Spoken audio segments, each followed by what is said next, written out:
Hello, good morning, I'm teacher Evelyn Quiñones, and today we are going to cover English class. Buenos días, chicos. El día de hoy nos corresponde nuestra segunda clase del tercer bloque. So, pay attention to the following instructions.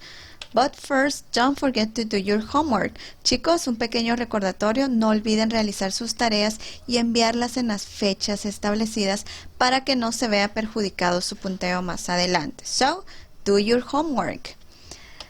We are going to start with a class, and today we are going to work in your student book on pages 46, 47, 48, and 49.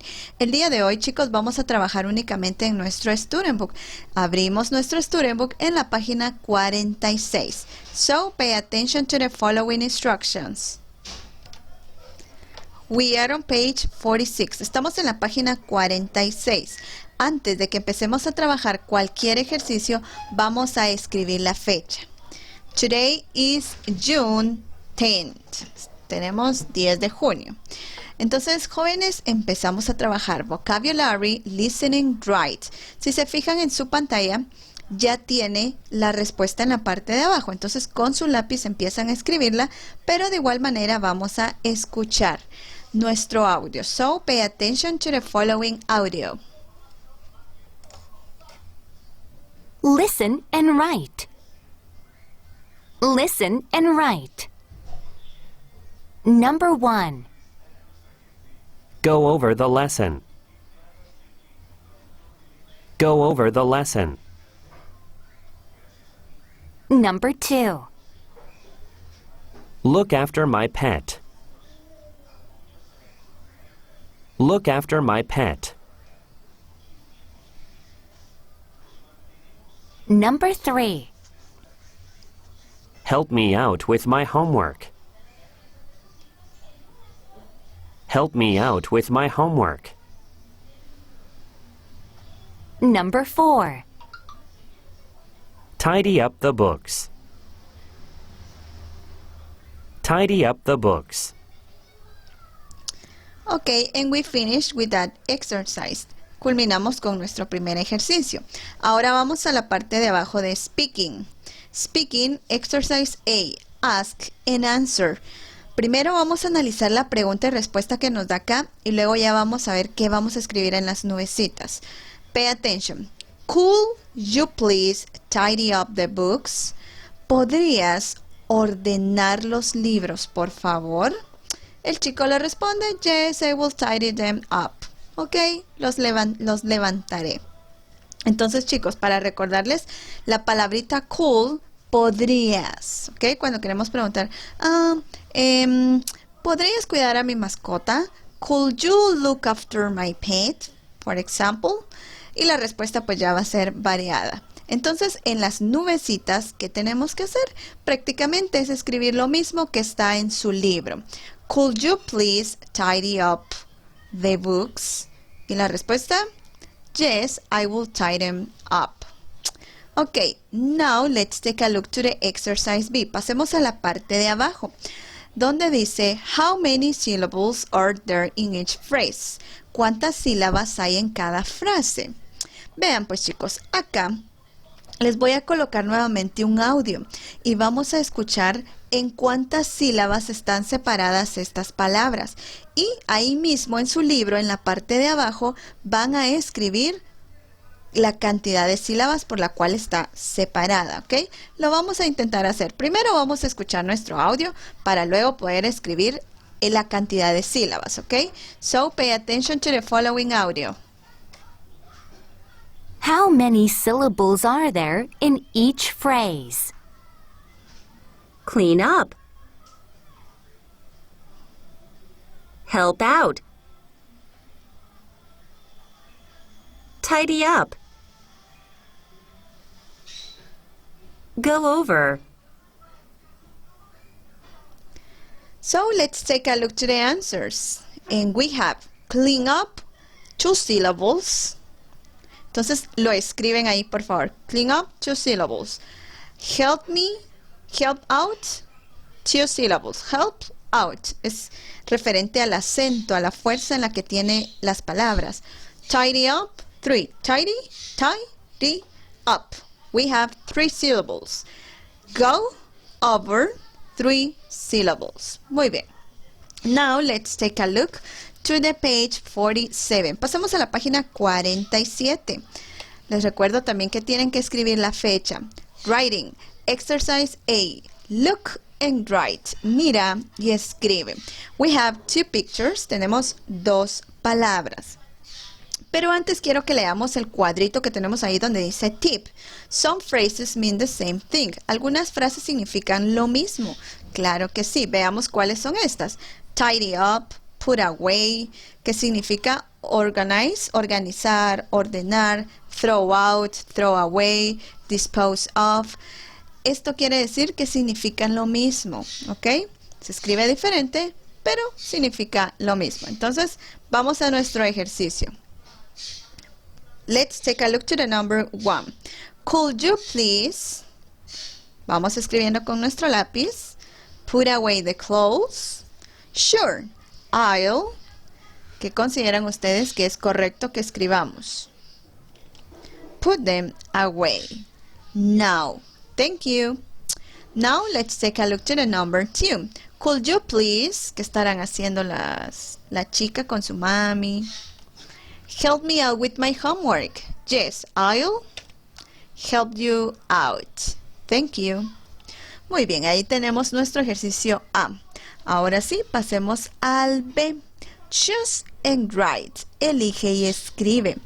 We have 6 options. Tenemos 6 opciones y 6 líneas en blanco.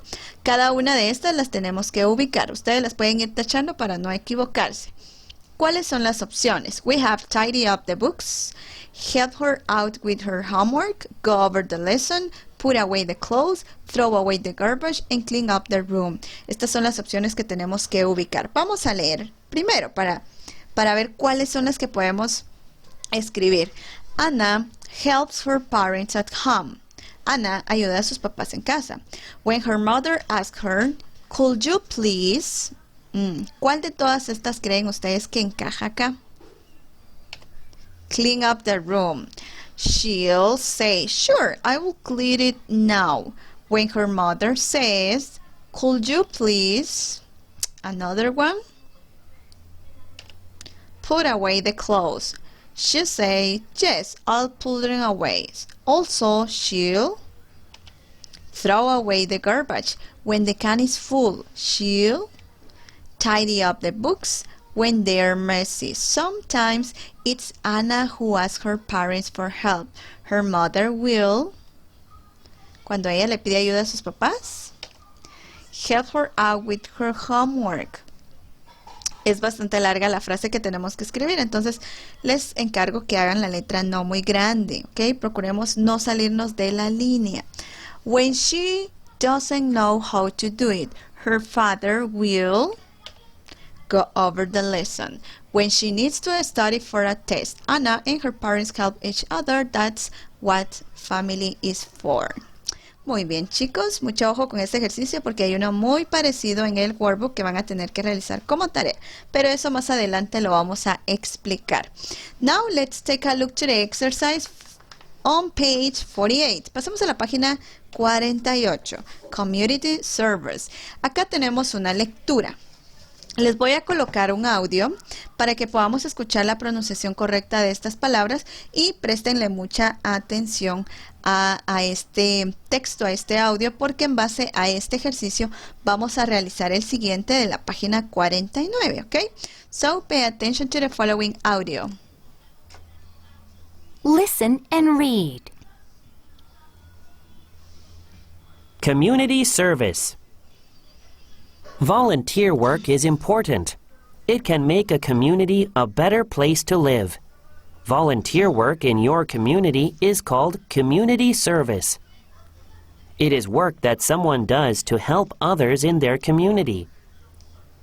Some examples of community service are cleaning the neighborhood, donating old clothes, or helping out people who need help. You can pick up and throw away garbage. You can clean up parks and streets. You can give away old clothes that you don't wear anymore. You can also help out lonely old people. By doing community service, you can make your neighborhood a cleaner, safer, and better place for everyone. Ok, muy bien. En resumen, lo que nos indica el texto y nuestro audio es sobre el servicio comunitario, cuando nosotros hacemos diferentes actividades para ayudar en nuestra comunidad. The community and to have a better place. De esta manera podemos tener un mejor lugar para vivir, ¿ok?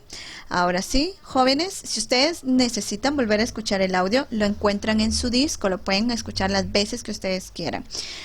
Pero ahora sí necesito que pasemos a la página 49. Let's take a look to the page 49. 49. Social Studies. Exercise B. Read and check. Lee y haz un chequecito. Les voy a leer las dos preguntas y ustedes con su lápiz van a hacer un chequecito en la opción correcta. Number 1. Who does volunteer work help? We have 3 options. La pregunta se refiere a quién ayuda el trabajo de los voluntarios, o sea, quién se beneficia con este trabajo. Option, the first one, it helps the volunteers, it helps poor people, it helps everyone. Ustedes eligen su opción correcta. Number 2, what do you think the word community means? ¿Qué crees que significa la palabra community? Neighborhood, vecindario, communication, comunicación, or home, casa. ¿Cuál de estas opciones es correcta?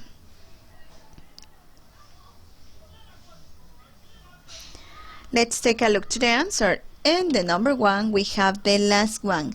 It helps everyone. Cuando hacemos un trabajo de voluntariado, no solo ayuda a las personas que lo necesitan, también sirve para las personas que lo realizan. Es una satisfacción interna. Entonces, si ustedes tienen la oportunidad de ayudar a alguien, háganlo y van a ver que se van a sentir muy bien. Number 2. Neighborhood. Community se refiere a la comunidad en la que habitamos, entonces nuestro vecindario, neighborhood. Now, let's take a look to exercise C. Read and write. Lee y escribe. Tengo espacio y tenemos que completar en base a la lectura. Is work that you do to help the neighborhood. ¿Qué palabra consideran ustedes que nos hace falta aquí? De lo que se trata toda nuestra lectura y es el título de esa lectura. Community Service. Entonces con su lápiz escriben Community Service. Number 2. Doing community service will make your neighborhood a cleaner, safer, and better place for everyone. Cuando hacemos un trabajo comunitario, hace que nuestro vecindario sea más limpio, más seguro y un mejor lugar para todos, ¿ok? Muy bien. Ahora pasemos a la parte de abajo, exercise D. Write and discuss with your friend. What is another way you could help your community? Do you do it? A ver, chicos, acá tienen 2 líneas y en esas 2 líneas me van a escribir qué otras actividades podrían hacer ustedes para ayudar a su comunidad. Podría ser, por ejemplo, plant a tree, plantar un árbol, no sé, ustedes busquen alguna actividad, por supuesto en inglés, y la escriben acá en esta línea. 1 o 2 actividades, ¿ok? Que nos puede ayudar a realizar un servicio comunitario, a mantener nuestra comunidad limpia, segura. Lo escriben ahí con su lápiz. Ahora sí, en el cuadro de abajo, do you want to read more? UNICEF making a difference every day. Vean, pues chicos, yo creo que ustedes ya han escuchado sobre esta organización que es UNICEF. Entonces vamos a ver nuestro siguiente video. Dejamos a un lado nuestro libro y nos vamos a prestar atención al siguiente video, ¿ok? So, pay attention to the following video. Como les he dicho en ocasiones repetidas, tal vez no van a entender al 100% el video, pero hay palabras que ustedes ya conocen, entonces tenemos que ir educando nuestro oído y esto nos va a ayudar bastante, ¿ok? So, pay attention to the following video.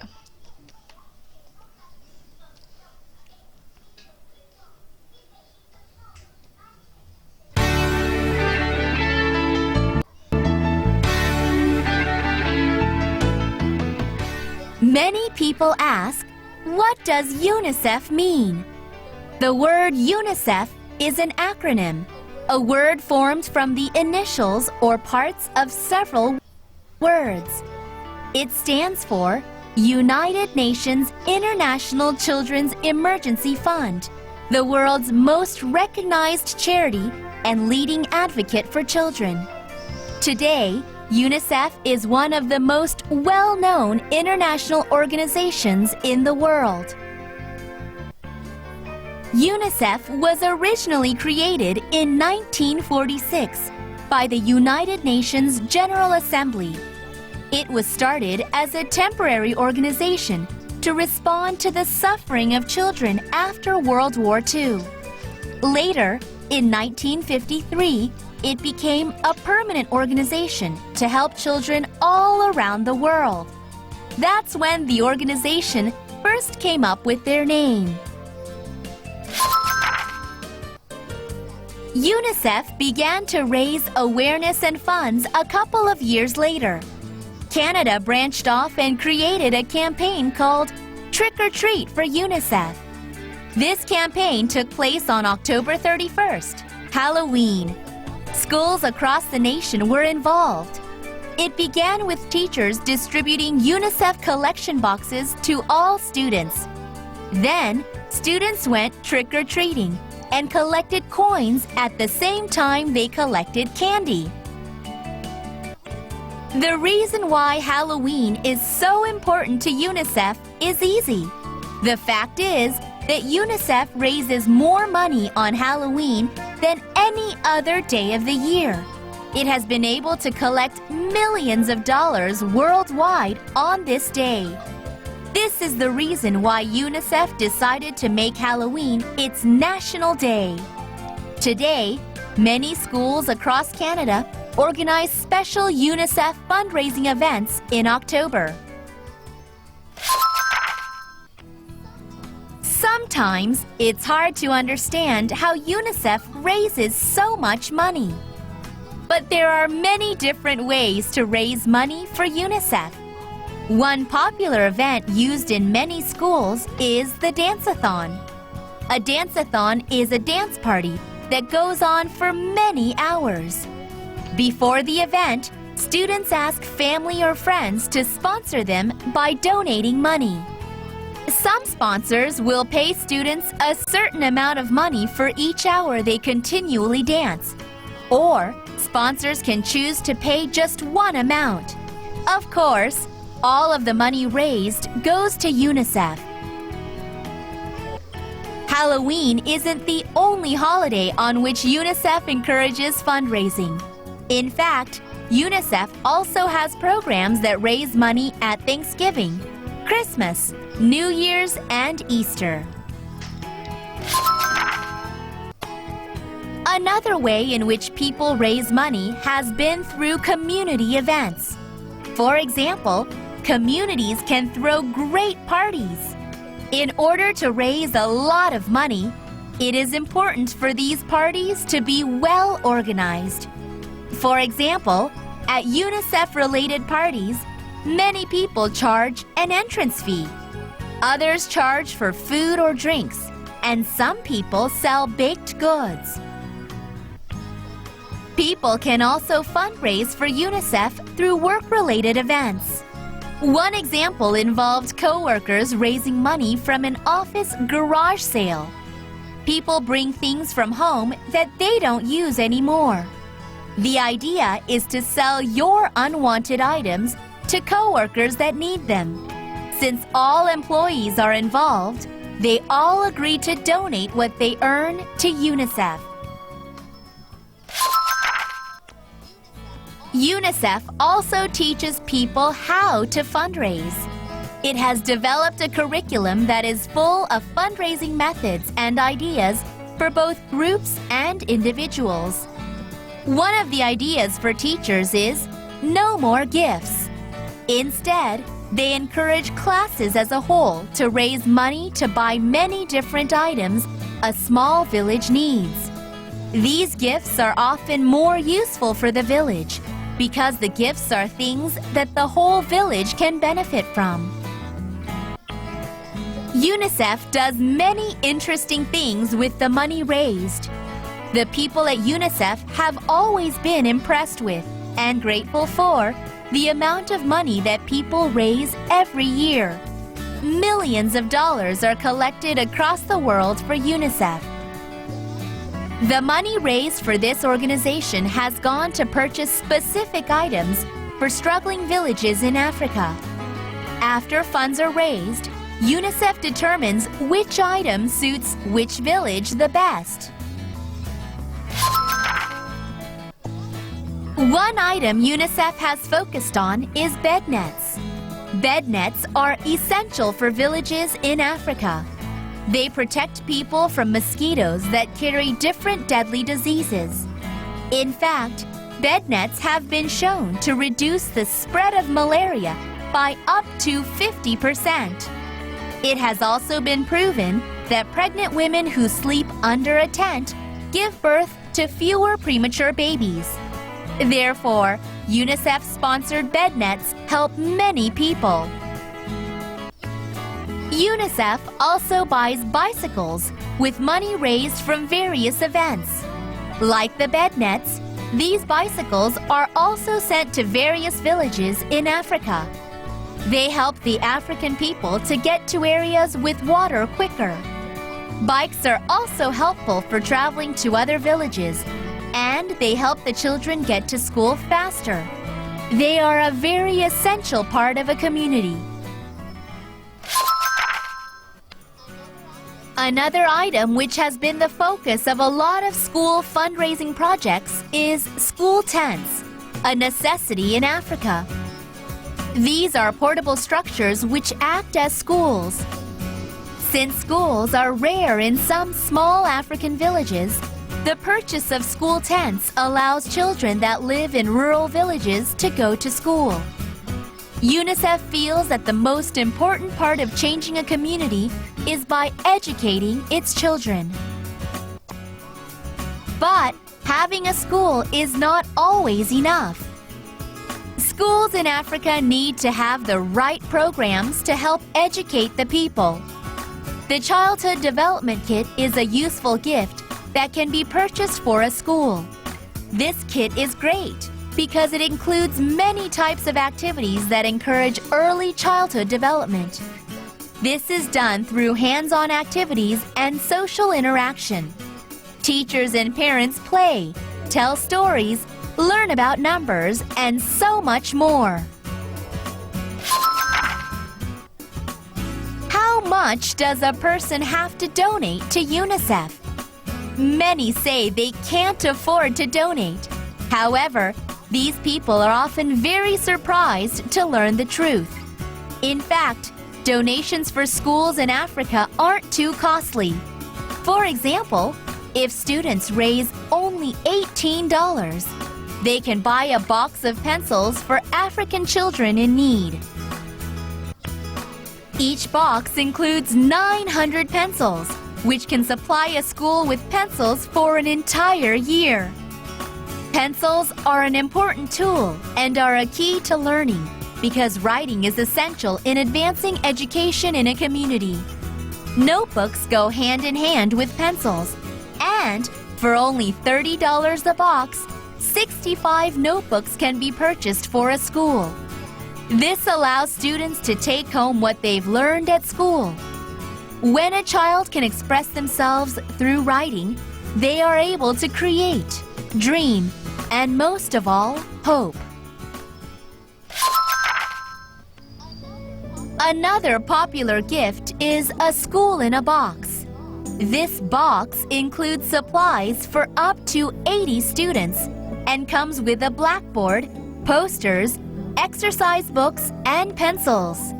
It also includes a few games, scissors and rulers, crayons and markers. This has been every African school's dream. The reason UNICEF has focused on education is because they know that many children in the small African villages have very difficult home lives. Many of them do much of the cleaning and cooking, and many of the children don't have opportunities for school or a bright future. That is, until UNICEF steps in. UNICEF provides students opportunities for even the poorest of students to learn. What is education without adequate health care? UNICEF believes that providing children with proper health care is just as, if not more important than education. Many children in Africa suffer from various diseases. The most common and deadliest of these is malaria.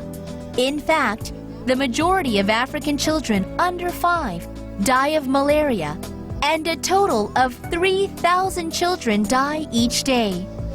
Even though some children survive this horrible disease, they are often affected by the complications of malaria, such as brain damage.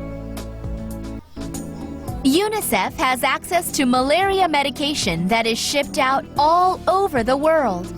This medicine is the most effective way to help prevent malaria in children. Each box of medication contains enough pills to treat hundreds of children. Malaria isn't the only illness killing children in Africa. There are many other viruses that spread just as quickly. Some of these viruses include measles, HIV, AIDS, and polio. Some of the money that people donate goes to UNICEF Health. Through this organization, many vaccinations for these viruses are delivered to small African villages. These vaccinations aid in the prevention of disease, and in doing so, create hope for a village. Today, half of the world's children receive vaccines provided by UNICEF. Raising money to protect children from various kinds of illnesses takes thousands of people. While a person can raise or donate money themselves, today, UNICEF also has gift cards that can be purchased for those in need. With these cards, rather than the donor selecting the gift, the person receiving the gift card can choose something they really need. While vaccinations are important for healthcare, access to clean water is just as serious. UNICEF understands this, and therefore, some villages have received a very important donation: a water pump. Water pumps can transform communities. Although they are very expensive to purchase, they are a necessity. This is because over 4,000 African children die every day from water and sanitation-related diseases.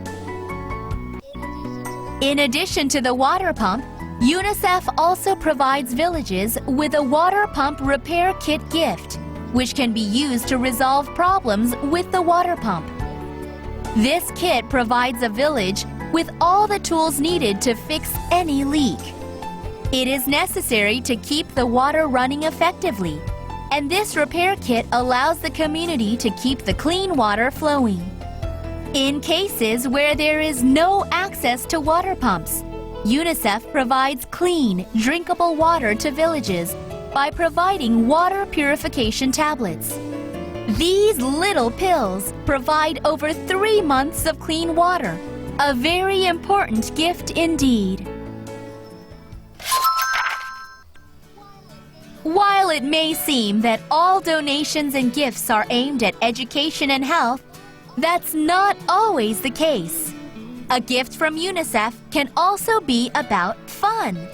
All children love to play, so why not give them something to play with? For years, UNICEF has provided boxes full of balls and air pumps, which have been distributed to children around the world.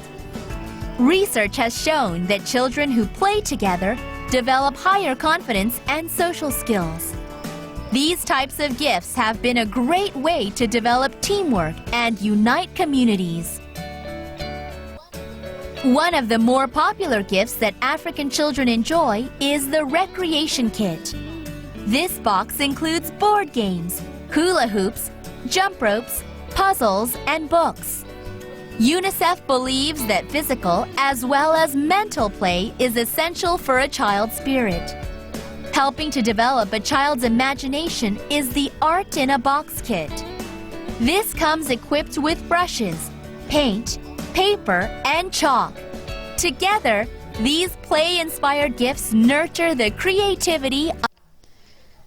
Muy bien, chicos, si se fijaron, pues el video sí fue un poquito más largo, pero es importante que conozcamos todo lo que realiza esta organización. Realiza esto y muchísimo más, ¿verdad, chicos?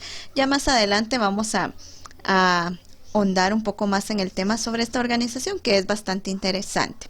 Ahora le prestamos atención a la tarea. Pay attention to the homework. It's homework time. De tarea, chicos, la tarea es la siguiente: realizar unidad número 6 del workbook.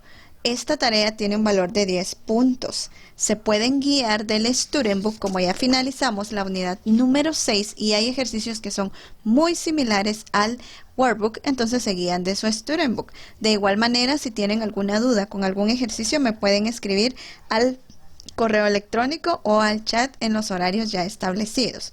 Me lo van a entregar el día jueves 18 de junio. Si lo tienen antes, perfecto, me lo envían antes.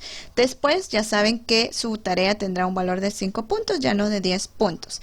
Enviar fotografías de todas las hojas trabajadas al correo electrónico. En pantalla adjunto mi correo electrónico. So, that's all for today. Eso es todo por el día de hoy, chicos. Les quiero recordar que cuando me envíen, me tienen que enviar las páginas que trabajamos el día de hoy y las del workbook. Todo en un solo correo, por favor. No me manden primero lo que hicimos en clase y después la tarea. Es mejor si me envían todo en un solo correo. Es más fácil para calificar de esa manera. Por favor. So, that's all for today and have a nice day. Que tengan un buen día, chicos. Felicito a los chicos que van al día y los que no tienen que ponerse al día. No dejen que se atrasen las tareas, ¿ok? Les mando un fuerte abrazo and have a nice day. Bye.